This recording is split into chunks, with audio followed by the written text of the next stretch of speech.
before I get into this exercise demo, I just wanted to give a little bit of a background on sort of why I've chosen to use this exercise. So given the current state of the world, it's quite hard for most people to get access to a decent amount of sort of weight or external load. And sort of everything floating around the internet and Instagram, Facebook, whatever, is a lot of like body weight type workouts, which aren't bad. A lot of them are quite good, but it's really hard to get any sort of overload in terms of the external load that we can use, just given not all of us have access to some decent weight.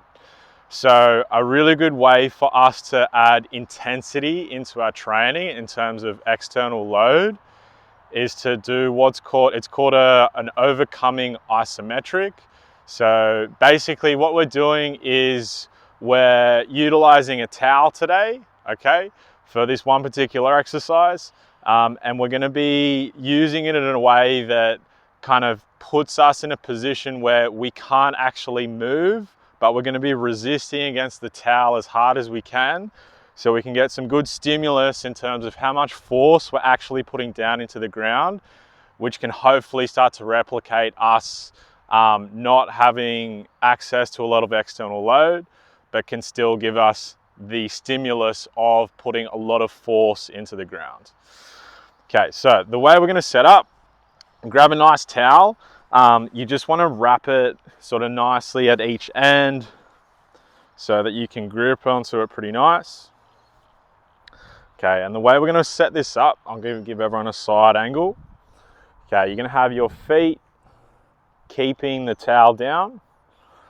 Okay, I'm just going to be in that kind of like hinge position, so I'm not just bending at the knees, I'm bending at the hips as well, so my hips are coming back. Okay, from here I'm going about like a quarter of the way down. Okay, I'm going to brace, and what I'm going to start to do over about 5 seconds, I'm just going to start to ramp up the intensity that I'm pushing down into the ground with. So I'm pushing down with my legs and I'm pulling with my arms. Okay, and I'll just ramp up slowly over 5 seconds until I'm about pushing down as hard as I can. And then I'm going to hold that position for 5, 4, 3, 2, 1. I relax for 5, and then I go back into that ramp up phase. I work again for 5, relax for 5, work again for 5, okay? Now, as you could see, I'm not actually changing the position of my body. My body's staying still the entire time. The only thing that's sort of getting manipulated is the amount of force that I'm using to push into the ground with, okay?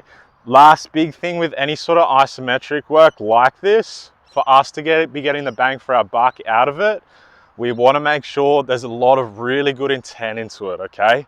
If we're only going at like a 6 or a 7 out of 10, you're not going to get the benefits that we want out of it. Even me now, I only went to maybe an 8 or a 9, but I'm working pretty hard. You want to make sure you're putting that intent into the ground, okay? You're only working for 5 seconds, resting for 5, so you can definitely put in a good stimulus for that time.